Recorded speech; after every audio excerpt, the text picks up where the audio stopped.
Les élections européennes sont organisées du jeudi 23 au dimanche 26 dans les 28 pays de l'Union européenne. En France métropolitaine, le vote aura lieu dimanche dès 8 h du matin. Les modalités du scrutin sont similaires à celles des élections nationales. Un peu plus de 47 millions de Français sont appelés aux urnes ce dimanche 26 dans le cadre des élections européennes. Le scrutin est commun aux 28 pays de l'Union européenne, Royaume-Uni compris. Les électeurs français ne seront pas déstabilisés par les modalités de vote qui sont identiques aux élections nationales.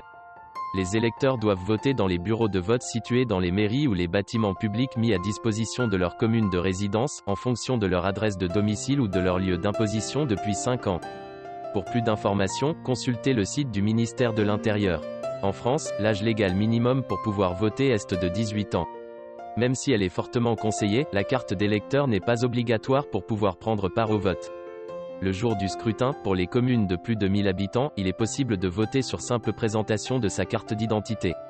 À noter que pour les personnes votant dans les communes de moins de 1000 habitants, la présentation du titre d'identité n'est pas obligatoire, la seule carte d'électeur suffit. Si on est inscrit sur les listes électorales par une décision de justice, on peut également présenter ce document.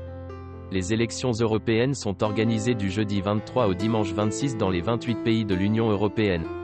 Les électeurs des différents pays sont appelés à élire 751 eurodéputés au total. En France, quelques 47,1 millions de personnes sont inscrites sur les listes électorales, dont 331 000 ressortissants d'un autre État membre de l'UE. Les électeurs français pourront choisir parmi les 34 listes en lice, un chiffre record, afin d'élire les 79 députés européens qui représenteront la France au Parlement européen pour la prochaine mandature 2019 à 2024. À la veille du scrutin, entre 45% et 48% des intentions de vote se concentrent sur les deux listes RN et LREM. Et l'élection devrait être à nouveau marquée par une forte abstention, malgré un sursaut de mobilisation anticipé depuis ces derniers jours par les instituts de sondage.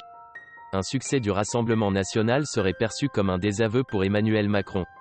Ce dernier n'a en effet cessé de dramatiser l'enjeu du scrutin et s'est investi personnellement dans la fin de campagne, malgré un résultat incertain.